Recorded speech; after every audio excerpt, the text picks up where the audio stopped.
Esto es Torre Fuerte. Escuchamos el mensaje Más que un árbol genealógico, Judá, con el pastor Arturo Muro. Buenas tardes, iglesia. Hace unas semanas atrás empezamos una serie en preparación para la Semana Santa que se llama Más que un árbol genealógico. Y lo que queríamos hacer en esta serie es ver un poco de cómo Dios va preparando el terreno para que en el cumplimiento del tiempo Jesús nazca de una mujer y también después de un tiempo vaya a la cruz en obediencia a la voluntad del Padre. Y esto no sucedió de la noche a la mañana. Dios estuvo preparando desde antes de la fundación del mundo, de acuerdo a 1 Pedro 1:20, todo el camino para la venida de Jesús y su sacrificio en la cruz del Calvario y también su segunda venida. Lo que estamos haciendo ahora es cómo Dios preparó el terreno a través de los progenitores de Jesús en dos maneras. Uno, a qué familia iba a pertenecer Jesús, y dos, las promesas mesiánicas que se daban en cada etapa. El hecho es que nosotros como seres humanos no podemos escoger nuestra familia. O sea, nacemos como bebés, nos reciben los papás y no tenemos nada que decir, No podemos decir, estos no, quiero estos. No, somos parte de la familia. ¿Podemos escoger amigos? Sí, pero no podemos escoger nuestra familia. Así que sea la familia que sea, es la familia que te dio Dios y tiene propósito en eso. Pero en el caso de Jesucristo, Dios antes de la fundación del mundo, sí escogió la familia de Jesús. Desde Adán y Eva hasta el último que se menciona en la cadena de los pactos y la promesa, que es el rey David, Dios fue preparando el terreno para que se supiera de quién iba a descender Jesús, para saber a qué familia iba a pertenecer, como también las profecías mesiánicas que lo iban a identificar en cuanto a nacimiento, ministerio, muerte, resurrección y segunda venida. Hoy vamos a tocar uno de esos progenitores en la cadena de esa genealogía de Jesús. Ya hemos visto a Eva, hemos visto a Noé, hemos visto a Abraham, la semana pasada vimos a Jacob, que también se llama Israel, y hoy nos toca ver el próximo salto en esa cadena genealógica, que es Judá. Entonces, por favor, abren sus Biblias a Génesis, el capítulo 49. En el capítulo 49 de Génesis, el patriarca llamado Jacob, cuyo nombre fue cambiado a Israel, derrama una bendición como era costumbre sobre todos sus hijos cuando ya se veía que su vida estaba por terminar. Entonces llama a todos los hijos, las 12 tribus de Israel, y entonces empieza a declarar bendición en cada uno de sus casos. Yo podría decir, en vez de bendición, maldición y bendiciones, porque algunos en vez de recibir bendición, recibieron lo opuesto. Y cuando llegamos al caso de Judá, que es el cuarto hijo nacido cronológicamente hablando a Lea, le dice esto a Judá en el versículo 8.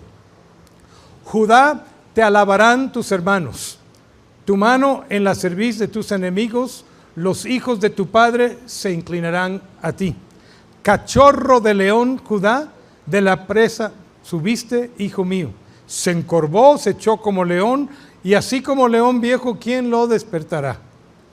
No será quitado el cetro de Judá, ni el legislador de entre sus pies, hasta que venga Silo, y a él se congregarán los pueblos. Esa frase al principio del versículo 10, no será quitado el cetro de Judá, es la promesa mesiánica en donde Judá es reconocido por Dios a través de la bendición de su padre, como aquel que va a recibir la bendición de la línea genealógica. Es de todos los 12 hermanos de Jacob, solo uno iba a tener el privilegio de ser un progenitor del Cristo, el Mesías, que vendría en siglo. Y ese fue él. Y además de señalarlo como un progenitor, añade un detalle ahí que se había dado ya a Abraham, su abuelo, su bisabuelo.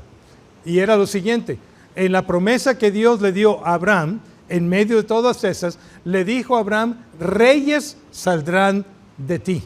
Y aquí se está confirmando que ¿de dónde van a salir esos reyes? De la tribu de Judá. El versículo 8 inicia la bendición diciendo, Judá te alabarán tus hermanos. Y cosa curiosa, el nombre Judá significa alabanza. En un sentido, este es un juego de palabras. Alabanza, tus hermanos te van a alabar.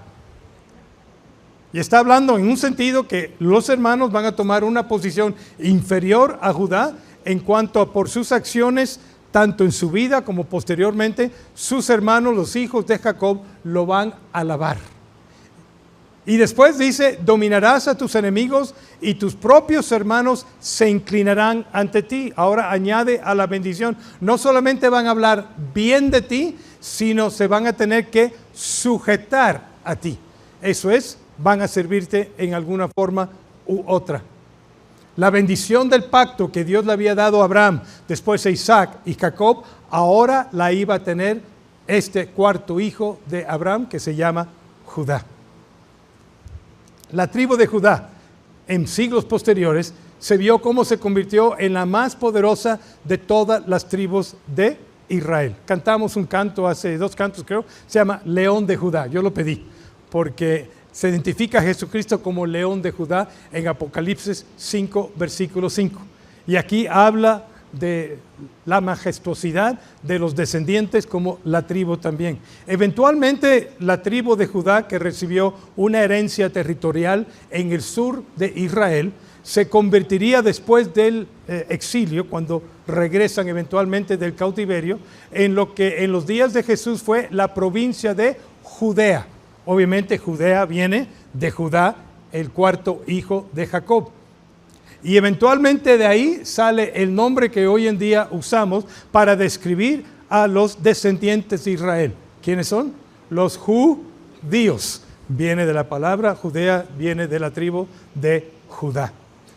Y después dice, mi hijo Judá es como un cachorro de león que se ha nutrido de la presa, se tiende el acecho como león y como leona que nadie se atreve a molestar. Esa es la nueva versión internacional. O sea que se describe como un león joven y victorioso. Apenas salió una película de Walt Disney que habla de un león. ¿Cómo se llama, niños? Mufasa. Okay. Obviamente es antes de la otra película que salió, que habla, ya no me acuerdo el nombre del personaje, pero habla del león y obviamente ahí en esas 2 películas el león es el rey de la jungla. Y siempre como que tenemos la figura que el león es ese animal poderoso. Hay otros más grandes, pero es el poderoso el que domina. Y esa imagen prevalecía también en los tiempos de los patriarcas y en los tiempos de la tribu de Judá y posteriormente en Israel. Recuerden que David era conocido como aquel que había vencido a un oso y a un león. Entonces es una figura de poder, de realeza. Y está describiendo así exactamente lo que pasó con la tribu de Judá. Y como Jesús va a ser descendiente de la tribu de Judá, entonces se le aplica a él el título León de Judá, porque no hay nadie que pueda juzgar y no hay nadie que pueda reinar sobre él. Y así lo dice en Apocalipsis 5:5.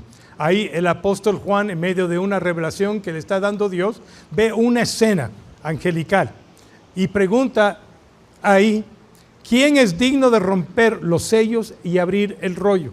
Y no encuentran a nadie. Y empieza a llorar el apóstol Juan en esta visión que tuvo de lo que estaba sucediendo en los cielos. Y uno de los ancianos, 24 ancianos presentes, contesta en esta manera, deja de llorar, Juan, que ya el león de la tribu de Judá, la hija de David, ha vencido, refiriéndose al Cristo. Entonces ahí sabemos muy bien que esta profecía de Génesis 49:10, cuando habla del león, está hablando directamente del Mesías, muchos siglos antes de que sucede ese evento. En otras palabras, el cordero inmolado que vino la primera vez, humillándose como un siervo, obediente a la cruz del Calvario, ese cordero que quita el pecado del mundo, vino en humildad la primera vez, pero en la segunda venida, cuando Él se presenta con todos los ejércitos celestiales y viene ya no como un humilde servidor, viene como Rey de Reyes, Señor de Señores, para juzgar y reinar sobre la tierra, y se cumple el dicho León de Judá ahí. Todavía nuestros ojos no han visto eso, pero tenemos toda la esperanza que algún día va a suceder.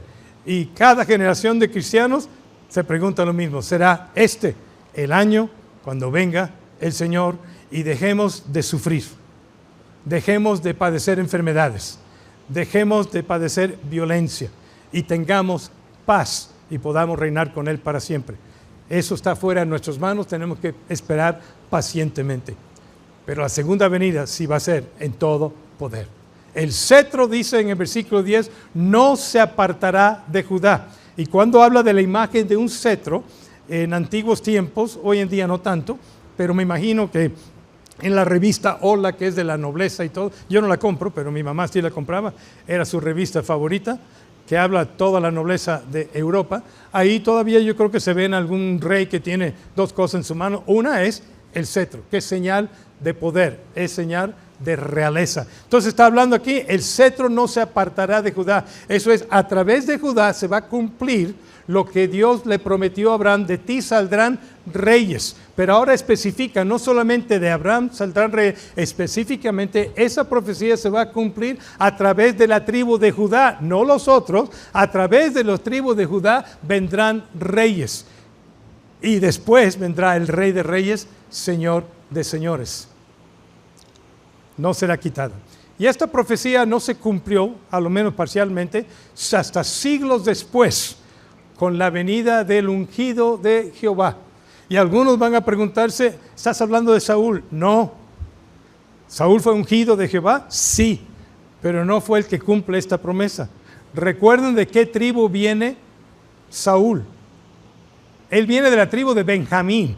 Benjamín no es el heredero de esta bendición, es la tribu de Judá. Y cuando claman los israelitas en aquellos días a Samuel el profeta: danos un rey como las otras naciones lo tienen, Dios le dio un rey como las otras naciones lo tienen.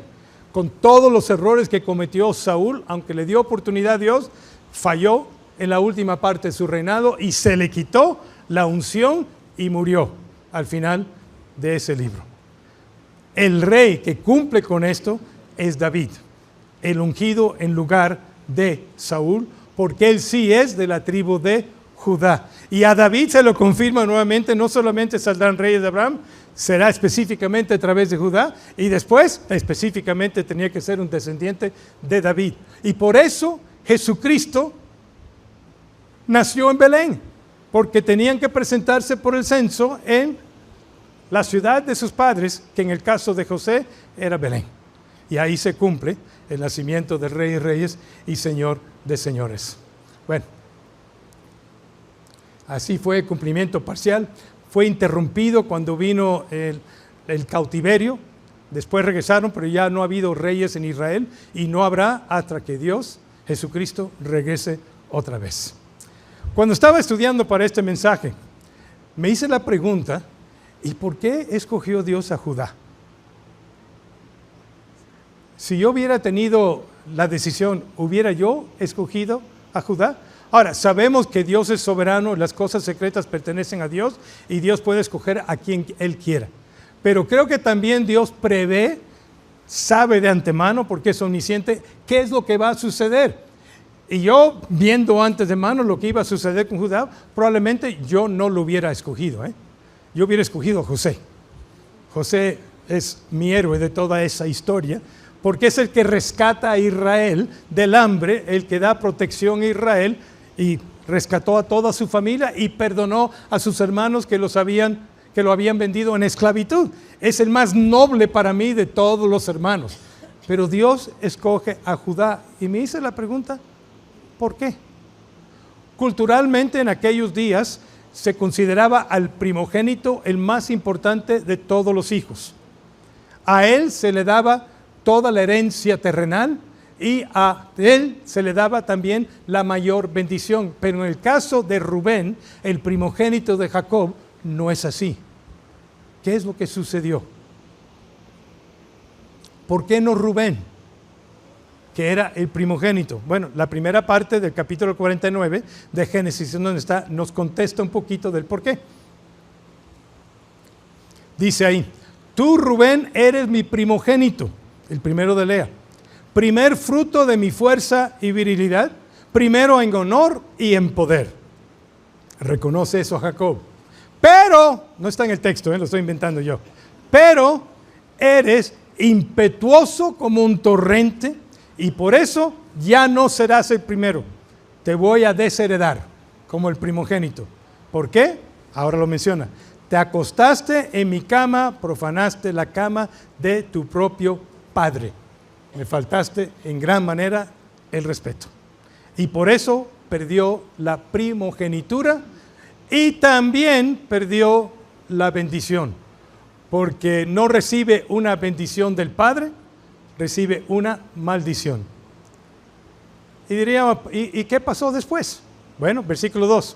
Y aunque es verdad que Judá fue más poderoso que sus hermanos, y hasta llegó a ser jefe de ellos, la primogenitura pasó a José y a sus hijos Manasés y Efraín. Esos en paréntesis, palabras que yo puse ahí. Eso es la primogenitura, el derecho de propiedad, el derecho de herencia. Se le quitó a Rubén, pero no se le dio a Judá. La bendición que le pertenecía a Rubén, la bendición espiritual para ser progenitor de Jesús, para ser el cumplidor de todas esas promesas, para confirmar el pacto con él, tampoco se le dio a Rubén, a esta se le dio a Judá. Entonces Dios en ese momento a través de Jacob separa primogenitura de la bendición. A veces están juntas y a veces están separadas. Como el caso de Jacob y Esaú, recuerden que Jacob le robó, obtuvo la primogenitura porque la vendió y su hermano la compró por una sopa. Pero después le roba, ahora sí, le roba la bendición cuando se presenta ante su padre pretendiendo ser Esaú, y Jacob le da la bendición del primogénito, no al primogénito, sino a Jacob pretendiendo ser el primogénito. Todos eran mentirosos y engañosos en aquellos días. Bueno, ¿por qué no Simeón y Leví? Versículo 5 lo contesta. Mira la bendición que pronuncia Jacob sobre ellos. Simeón y Leví son chacales, sus hijos. Son espadas, son instrumentos de violencia y no quiero participar de sus reuniones ni arriesgar mi honor en sus asambleas. Porque en su furor mataron hombres y por capricho mutilaron toros. Malditos sean las violencias de su enojo y la crueldad de su furor. Los dispersaré en el país de Jacob, los desparramaré en la tierra de Israel. O sea que tampoco los bendijo. No hay bendición del padre a sus hijos hasta llegar a Judá. Entonces aquí Dios separa los derechos de primogenitura de la mayor bendición. La primogenitura es principalmente la herencia terrenal y la bendición es la bendición espiritual. Cuando yo conocí a Cristo a los 21 años de edad, a pocos meses me bauticé. Invité a mis papás a ir a la iglesia para estar ahí conmigo al bautizarme. Mis papás no quisieron, porque consideraron que estaba traicionando la familia, traicionando mi cultura, todo lo que me habían enseñado. Y estaban bastante molestos conmigo, francamente.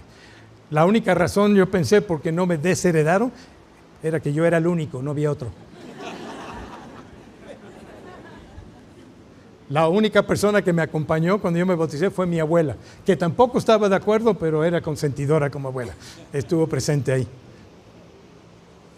En el caso de Rubén, sí pierde la herencia y también pierde la bendición de Dios y se le da proféticamente a Judá. Cuando estaba repasando la historia de Judá para este mensaje, me di cuenta de sus fallas, sus imperfecciones. Y me dije, wow, ¿cómo Dios escoge a un hombre así? Sabiendo lo que iba a hacer. Inclusive, cuando esta bendición se le da a Judá, ya estamos hablando de un hombre que ya había fallado, porque ya era un hombre grande, de familia. Y sabiendo esto, Dios a través de Jacob pronuncia al Padre esta bendición sobre él, a pesar de todas las fallas de este hombre Judá. Especialmente la Biblia señala dos de ellas. Y tienen que ver con dos personas de su propia familia. Uno con una mujer llamada Tamar y otra obviamente con el hermanito chiquito que se llama José. En el caso de Tamar, su nuera, sucede que la nuera pierde a su esposo. Y la costumbre de Israel en aquellos días era que tenía que venir a casarse con ella uno de los hermanos de su marido fallecido. En este caso, Judá no cumple con lo que era correcto culturalmente hablando, y entonces Tamar, que tampoco era una angelita, hace un complot ahí para asegurarse que se le dé lo que se le debe. Entonces se viste como una ramera, va a una ciudad, Judá visita la ciudad, la ve, no reconoce a su nuera, piensa que es una ramera, se acuesta con ella y la embaraza. Tiempo después, cuando descubren que está embarazada, todos se enojan, toda la familia, y quieren aplicar lo que en aquellos días se aplicaba como castigo a personas que adulteran. Era el castigo de las piedras. Bueno, cuando empiezan a condenar, Tamar saca una prenda de ropa, que era de Judá, que había dejado, que ella había pedido, lo saca y lo muestra a todos, y es entonces donde cambia la historia. No siguió el castigo. Pero aquí la falta es tremenda. Se acostó con la esposa o viuda de su hijo y la embarazó. ¿Escogerías tú a una persona así para una grande hazaña como ser el progenitor de Jesús? Para ser el heredero de la promesa, para ser la persona con la cual Dios confirma el pacto que tiene que ver con la historia de salvación. Probablemente tú y yo hubiéramos dicho, este está descartado. Si pecó así, ¿qué más va a hacer? Y más adelante de eso, participa en sacar de la familia a José. Recordarán que el que sueña, que dice el sueño, que los hermanos van a servirle a él, y se enojaron porque era el favorito del padre con el saco de todos los colores. Hacen un complot para eliminar a José. Participa en ese complot Judá, lo llevan lejos, lo tiran en una cisterna, en un pozo ahí, en donde probablemente iba a morir porque no podía salir, se iba a morir de hambre y de sed. Terrible, ocasionar la muerte de tu hermano por celos. Ese es Judá. Participó en eso, en lograr eliminar a su hermano. Ese es el tipo de persona que quiero yo como el progenitor de Jesús, que de su línea genealógica van a salir reyes. Hasta el rey de reyes es la persona. ¿Escogerías tú una persona así? Y esas son las dos fallas públicas que tenemos. Probablemente hubo otras. Una conducta más que reprensible. Por eso yo no lo hubiera escogido. Qué bueno que no soy Dios, porque hubiera errado. Dios, nos dice la palabra de Dios, ve más allá de lo que tú y yo vemos. Dios, más allá de nosotros, tiene gran compasión y misericordia. Perdona lo que nosotros no estaríamos dispuestos a perdonar. Así es Dios para con nosotros. Y qué bueno que es así con nosotros y no nos trata como nosotros nos tratamos a nosotros mismos. Porque le dio oportunidad a Judá a pesar de todo esto. Y creo que se ve que Dios no está equivocado por las reacciones de Judá cuando es confrontado en un sentido con las consecuencias de sus acciones. Hoy en día nosotros nos quejamos mucho de la impunidad. Eso es cuando personas cometen un crimen y compran influencias, compran autoridades y salen con la suya. Y salen las noticias en Facebook y todos nosotros nos indignamos. Eso es injusto. ¿Por qué no hay una sola ley que se aplica a todos? Y los que son de influencia, a ellos se escapan de las consecuencias, y los que no tienen dinero, y nos molestamos. Bueno, eso mismo lo pudiera haber hecho Judá con el caso de Tamar. Cuando por fin se presenta Tamar con esa prenda, que sabe ella que era de Judá, y Judá la ve, ¿qué pudiera haber hecho en nuestros días una persona de tanta influencia, que era la cabeza de toda la tribu? ¿Qué hacen las personas hoy en día? Es una mentira lo que ella dice. esa prenda. A ver, que pruebe que esa prenda era mía, porque ya pasaron meses. A ver, ¿está mi nombre ahí? No había ADN en aquellos días, obviamente. ¿Está mi nombre ahí? ¿Cómo sabemos que está diciendo la verdad? Pudo haber sido otro hombre que la embarazó, no yo. Así que, ¡pam!, las piedras. Pudiera haber hecho eso como hombre. Tenía la autoridad, la influencia. ¿Quién era Tamar a comparación de Judá, que era el patriarca de su familia, de su tribu? Pero no lo hizo. En Génesis capítulo 38 me encanta esto de Judá, esto sí. Cuando ella levanta la prenda, dice, aquí está, y él la ve, en vez de huir, en vez de tapar, en vez de esconderse, dice, Judá los reconoció, son míos. Y declaró, a oídos de todo, su conducta, la de Tamar, es más justa que la mía, pues yo no la di por esposa a mi hijo Selá. Reconoció su pecado, reconoció su falta, reconoció el incumplimiento de su promesa cuando pudo haber tapado todo. Y creo que esta es una razón por la cual Dios escoge a Judá. No porque era perfecto, sino porque fue un hombre que reconoció su maldad, su error y su pecado. Y dice después en ese mismo texto, y no volvió a acostarse con ella. Así como la mujer sorprendida que Cristo dijo, vete y no peques más. Lo reconoció. ¿Y qué pasó con José? Para hacer la historia corta, porque se me termina el cuento, el tiempo. ¿Qué pasó con José? Sabemos la historia. Años pasaron y José se convirtió, a pesar de la crueldad de sus hermanos, en el segundo de Faraón, un príncipe de Egipto. Y llegan debido a un hambre buscando ayuda y comida a Egipto los hijos de Jacob. Y eventualmente, para hacer la historia corta, sabemos que a través de artimañas y todo, obligaron a Judá y a sus hermanos a traer a Egipto a Benjamín. El más querido del padre, era el único hijo que quedaba de Raquel. Y lo trajeron para que pudieran conseguir más comida porque se estaban muriendo de hambre. Y tuvieron una discusión ahí y eventualmente se regresan y habían escondido en el animal que llevaba este jovencito Benjamín algo de valor. Lo alcanzan y le acusan a Benjamín de robo de cosas del faraón. Y van de regreso ahí y entonces Judá, cuando ve todo eso, le dice a José, no sabiendo que era su hermano, por favor no hagas eso, yo soy el responsable de Benjamín. No puedo añadirle más tristeza a mi padre porque estaba consciente de que le habían añadido tristeza cuando mintieron diciendo que José había muerto cuando lo vendieron en esclavitud. Y eso estaba en su conciencia, el mal que había hecho. A pesar de que fue él el que dijo a sus hermanos que lo iban a dejar ahí para morir, mejor vendémoslo a los que son vendedores de esclavos porque aunque es malo para nosotros, es nuestro hermano. Aún eso le remordía la conciencia y entonces dice, no, aunque me cueste la vida, hazme a mí esclavo en lugar de Benjamín para que él regrese a mi padre y no le añade tristeza. El que vendió a José a la esclavitud es que le dice a José, hazme tu esclavo en vez de mi hermano. ¡Qué cambiazo!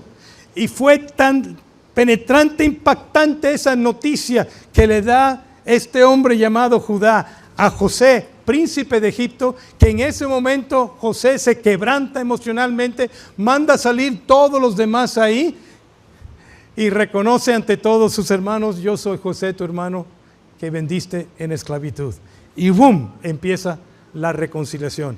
Creo por eso Dios escoge a Judá. No porque fue un hombre perfecto, sino porque a pesar de sus imperfecciones, fue un hombre contrito y humilde ante los actos malos que hizo. Y esa es la historia de la Biblia, y esa es nuestra historia también. ¿Cuántos de nosotros fuimos perfectos antes de que Dios nos perdonara? Si fuéramos perfectos no necesitaríamos perdón.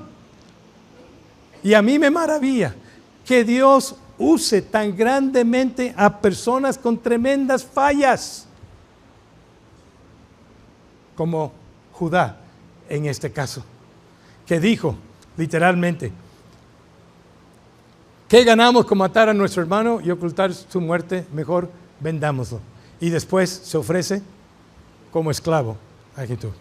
Bueno, se ven estos dos errores de Judá el de Tamar y el de José, su imperfección y su pecado, pero al mismo tiempo se ve mucho que es rescatable en sus acciones y actitudes posteriores a estas dos tremendas faltas, que creo que es la razón que Dios, conociendo lo que iba a pasar, escoge a este hombre llamado a Judá, que tanto daño le hizo a su hermano y tanta tristeza ocasionó a su padre.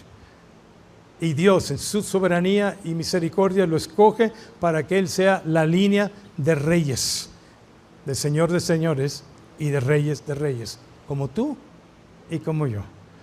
Por lo tanto, yo creo que el mensaje aquí de Dios es claro. Yo soy el de misericordia cada mañana y yo levanto al caído. No hay nadie tan caído que Dios no puede levantar por su gracia si está dispuesto a reconocer, admitir pecado y pedir perdón de parte de Dios. Así lo declaran las Escrituras. Y ese es el mensaje que yo me llevé cuando estudié la vida de Judá, que obviamente estamos hablando de la línea genealógica de Jesús, pero también de un hombre de carne y hueso como tú y yo, que fue imperfecto, pero fue usado grandemente por Dios a pesar de sus imperfecciones, por este tipo de actitud de reconocer lo malo y de empezar a corregirlo, de no ser impune ante sus actos. Ese es el mensaje de Judá para nosotros hoy. Padre, te pido que tú levantes al caído de entre nosotros. Confiamos en tu gracia, tu misericordia y tu perdón, porque así lo has dicho. Si confesaras tu pecado, Dios es justo y fiel de perdonarte y limpiarte de toda maldad. Gracias, Señor, porque vemos muchos en la palabra de Dios, en la historia de la salvación, que tú usaste a pesar de sus imperfecciones. Abraham, que mintió. Jacobo, que engañó. Judá, ¿qué podemos decir? Y otros más. Levanta al caído, te lo pedimos en el nombre de Cristo Jesús. Amén. Gracias por escuchar este mensaje de la Palabra de Dios. Para más información acerca de Torre, llámanos al 2222-253046 o escríbenos al correo info@torrefuerteib.org. Visita nuestra página web www.torrefuerteib.org. Te invitamos a seguirnos en nuestras redes: Facebook, IB Torrefuerte, Instagram, Twitter y Telegram, Torrefuerte IB. Dios te bendiga.